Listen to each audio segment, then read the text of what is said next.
वेद ज्ञान महाभारत काल से कुछ घटना शुरू होया। उसी वक्त से हमारा आपस में कटना पिटना शुरू होया। भाई ईश्वर भक्ति छूट गई, पाखंड का रटना शुरू होया। धर्मराज जो कया करे थे उसका हटना शुरू होया। धर्मराज जो कया करे थे उसका हटना शुरू होया। भाई हटते हटते इतना हट गया, लोगों हटते हटते इतना हट गया कि बिल्कुल पर्दा होया। मंडल का नाश होया, मेरे देश का भारी हरास होया। भाई वेद अनुकूल राज बन सारे, मंडल का नाश होया। मंडल का नाश होया, मेरे देश का भारी हरास। ये वीरेंद्र सिंह जी फरमाना गांव से 100 रुपये उत्साहवर्धन के लिए उनका भी बहुत बहुत धन्यवाद है। धन्यवाद। देखिए क्या कहता है कवि, वेद ज्ञान महाभारत काल से कुछ घटना शुरू होया। उसी वक्त से हमारा आपस में कटना पिटना शुरू होया और ईश्वर भक्ति छूट गई, पाखंड का रटना शुरू होया। धर्मराज जो कहा करे थे उसका हटना शुरू होया और हटते हटते इतना हट गया कि बिल्कुल पर्दाफाश होया। भूमंडल का नाश होया, मेरे देश का भारी नाश होया। ये देश वेदों का था, विद्वानों का देश था, लेकिन महाभारत के बाद इस देश का नाश होना शुरू, और वो नाश इतना बढ़ता चला गया कि हजारों सालों की गुलामी भोगनी पड़ी।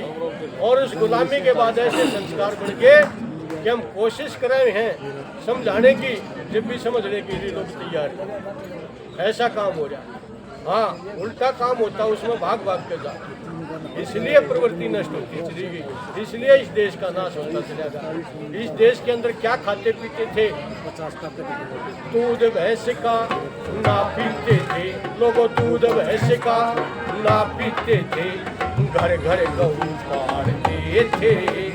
पीने से जो दूध बचा था उसका घृत निकालते थे। मिला सामग्री उस घी को फिर अग्नि अंदर डालते थे। उससे भी जो बच जाता था उसका दीवा बारते थे। उससे भी जो बच जाता था उसका दीवा बारते थे। नहीं तपेदिक जुकाम नजला, नहीं तपेदिक जुकाम नजला, नहीं किसी को सांस होया। भूमंडल का नाश होया, मेरे देश का भारी हरास होया। भाई वेद अनुकूल राज बन सारे, तो भूमंडल का नाश होया।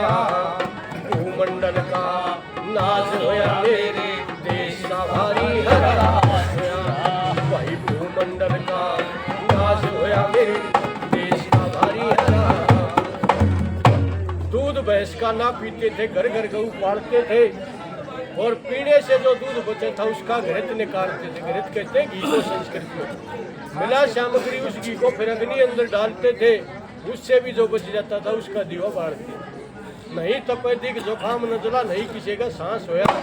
भूमंडल का नाश होया, मेरे देश का भारी नाश होया। इस देश में तो गऊ पाली जाया करती थी। कृष्ण जी महाराज क्या पाला करते थे, गऊ पाला करते थे। ये भैंस तो बाबर के टाइम में आई थी। जब बाबर यहाँ पर आया तो उसने यहाँ के रहन सहन को, खान पान को देखा और इस संस्कृति के ऊपर ये विजय प्राप्त करने की सोची थी। बाहुबल से तो जीत लिया था, लेकिन उसने सोचा भी इन लोगों के ऊपर शासन नहीं किया जा सकता। मंत्री से पूछा इन लोगों के लिए क्या किया जाए, कैसे इनको शासन किया जा सकता है, इनको अपने रंग में डाल दे। वो मंत्री उसको जंगल में लेकर गया। जंगल में लेट के अंदर 2 भैंस पड़ी। वो भैंस दिखाई उसको, ने बोला इस जानवर का दूध पिया इनको। जैन का दूध पीने लगे तो इनकी प्रवृत्ति इसी है कि अपने आप इनके अंदर फूट पड़ जाएगी, तेरा राज कामयाब होगा। दोनों को ले आया, दोनों के नीचे कटड़े थे। जब वे छोटे थे तो खूटे में बांध दिया करते थे, एक दूसरे के बिना नहीं रह सके था।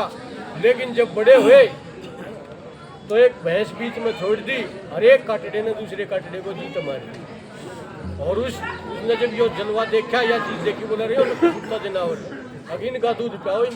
जब ये भैंस घरों में बंधनी शुरू हुई थी ना, तो जंगल का जनावर था। इस देश का व्यक्ति तो गाय का दूध पिया करता था, निर्मल बुद्धि रहा करती। इतिहास उठा के देख लो, रामायण में भाई ने भाई के लिए त्याग कर दिया, राज की गेंद बना दी।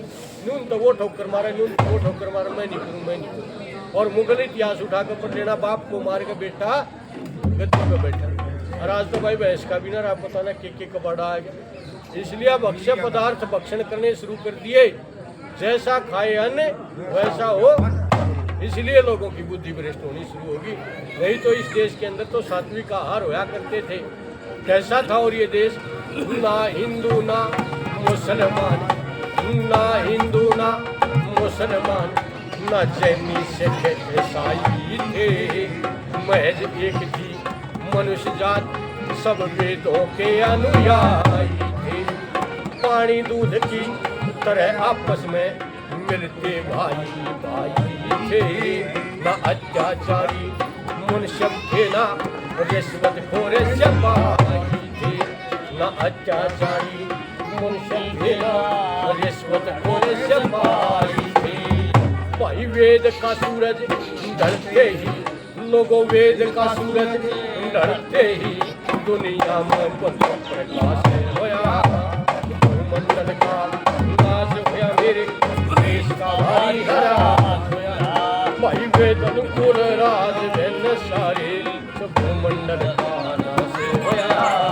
भूमंडल का नाश होया, मेरे देश का भारी हरास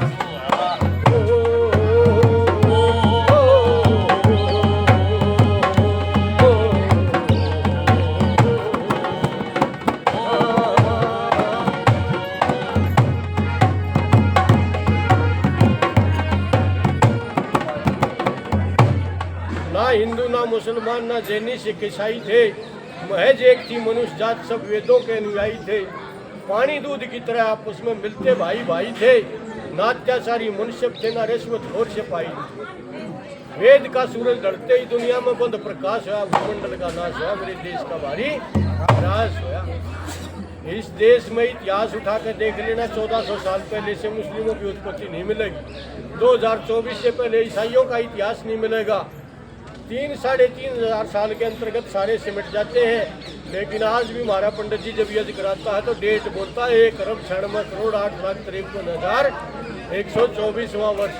इतनी पुरानी संस्कृति है या, और जितनी पुरानी यह संस्कृति है, इतना पुराना आप लोगों का धर्म है।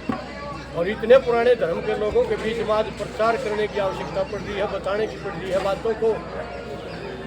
आज से 30-40 साल पहले तक भी थोड़ा बहुत छोटी जनेऊ के महत्व को जानते थे, धर्म को जानते थे। लेकिन जो ये 20-30-40 साल गुजरे ना, टीवी आया, मोबाइल आया, इसने जड़ पाट दी सब कहे।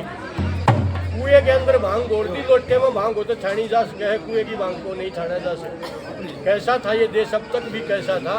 क्या कहता कभी? सिर पे थे पगड़ी चीरे, लोगों सिर पे थे पगड़ी चीरे, हाथों में सदा लठोरी थी। राजा थे सूरजमल से और रानी यहाँ के सोरी। शादी 24 साल का छोरा, 18 साल की छोरी थी। पृथ्वी सिंह बेधड़क गया, नहीं डकती चोरी थी। पृथ्वी सिंह बेधड़क गया, नहीं डकती चोरी थी। हट के फिर वैसा ही हो जा, हट के फिर वैसा ही हो जा, गर्भे तो विश्वास होया। भूमंडल का नाश होया, मेरे देश का भारी हरास होया। वही वेद अनुकूल राज दिन सारे, भूमंडल का नाश होया। भूमंडल का नाश होया, मेरे देश का भारी हरास होया। वही भूमंडल का नाश होया, मेरे देश का भारी हरास होया।